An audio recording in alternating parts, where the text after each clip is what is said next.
আসসালামু আলাইকুম, সবাই কেমন আছেন? তো আসলে ফুল ভিডিওটা নিয়ে আসছি সেলাইয়ের। তো যে জামাটা কাটিং দেখাইছে আজকে সেটা সেলাই দেখাবো। তো আমি এখানে বেল্টগুলো আগে জয়েন করে নিচ্ছি। দুইটা বেল্টই দুই পাশ করে জয়েন করে নিচ্ছি। নেওয়ার পরে আমি এখন নিচের পাটটা জয়েন করে নিব। তো এখানে আমি মাঝখানে একটা মিডলের মার্ক দিয়ে দিছি, দেওয়ার পরে যাতে দুনো সাইড সমান হয়। তো আমি এই পাটটা যেভাবে সিলাবো ওই পাটটা সেমভাবে সিলিয়ে নিব, কারণ পুরো দুই পাট দেখাতে চাইলে ভিডিওটা অনেক বড় হয়ে যাবে। তো এখানে আমি উপরে আরেকটা সিলাই দিয়ে দিচ্ছি যাতে এটা সুন্দরভাবে সুন্দর দেখা যায়, কোয়ালিটিফুল দেখা যায়। তো এখানে আমি সেলাই শেষ, দোনো পাশে সেলাই হয়ে গেছে। এখন আমি জয়েন করে নিয়েছি দুই পাট একসাথে। তো জয়েন করা শেষ। জয়েন করার পরে এখন আমি গলা, মনে রাখবেন যে যে গলার ভিতরে আলগা যদি কোনো লেস দেওয়া হয়, লেসটা উল্টা পিঠে জয়েন করলে বাহু পিঠে যখন সেলাইটা দেবেন অনেক সুন্দর হবে। তো এটা আসলে নতুনদের জন্য, যারা সহজভাবে কাজটা শিখতেছেন তাদের জন্য আসলে এটা অনেক কাজে লাগবে। তো এখানে আমি লেসগুলো জয়েন করতেছি, সেমভাবে আমি দুই পাশে জয়েন করে নিছি। নেওয়ার পরে এখন আমি জোড়া দিয়ে দিছি। তো দেখেন কত সুন্দর হয়েছে। তো এখানে আমি ওখানে হাতার মেঁধে দিব, সেম উল্টা পাশে সিলাবেন, বাউ পাশে সেলাইটা অনেক সুন্দর হবে। তো এখানে আমি জয়েন্টটা উল্টা পাশে দিচ্ছি। তো দুই পাশের হাতা সেলাইটা এরকম। তো ক্যামেরাম্যানে আবার আমার ঘরের ভিউগুলো নিয়ে নিছে, ঘরটা কীভাবে সাজাইছি গুছাইছি।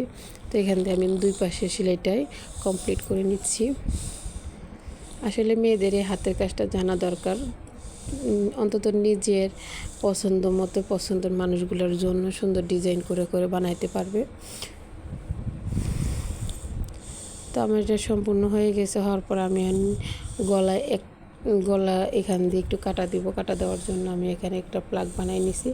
নেওয়ার পরে একে আমি জয়েন করতেছি, কারণ বাচ্চাদের গলাটা আসলে ছোট করে দিয়েই হয়তো সাইডে একটা টিপ পুতুম বা আপনার গলায় কোনো একটা নতুন মানে কোনো একটা সুন্দর করে প্লাগ দিয়ে একটু ফাড়া দেওয়াই লাগবে, বললে ওদের গলাটা ডুববে না। তো এখানে আমি দিয়ে দিচ্ছি। দেওয়ার পরে এখন আমি সেলাইটা সুন্দর করে দিয়ে এগুলোকে বসায় নিচ্ছি। তো আসলে ছোটোখাটো কাপড় দিয়ে অনেক সুন্দর সুন্দর ডিজাইন বানানো যায়। তো এখানে আমি উপরে একটা চাপ সেলাই দিয়ে দিচ্ছি।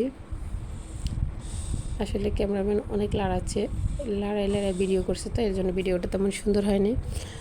তো এখানে আমি এখন সেলাই টিলাই দেওয়া শেষ। দেওয়ার পরে এখানে আমি ফিতা দিয়ে দিব। তো আমি এখানে বসায় দেখতেছি এটা কেমন হয়। তো সাইডে জয়েন্টটাও দিয়ে দিচ্ছি। 10 মিনিটে শেষ, একটা বাচ্চাদের সুন্দর ডিজাইনের জামা হয়ে গেছে। তো আমি এখানে দুই সাইডে সেলাইটা দেওয়ার পরে এখন আমি নিচে দুইটা সেলাই দিয়ে দিব। তো প্রথমে একটা চিকন করে সেলাই দিয়েছি। যারা এই শেপের জামাগুলো বানাবেন তারা সবসময় মাথায় রাখবেন, নিচে প্রথমে একটা চিকন করে সেলাই দিয়ে পরে ডাবল করে সেলাই দিলে ওই সেলাইটা অনেক সুন্দর করে হবে। তো দেখেন অনেক সুন্দর জামাটা হয়েছে। তো আজকে এ পর্যন্ত, আল্লাহ হাফেজ।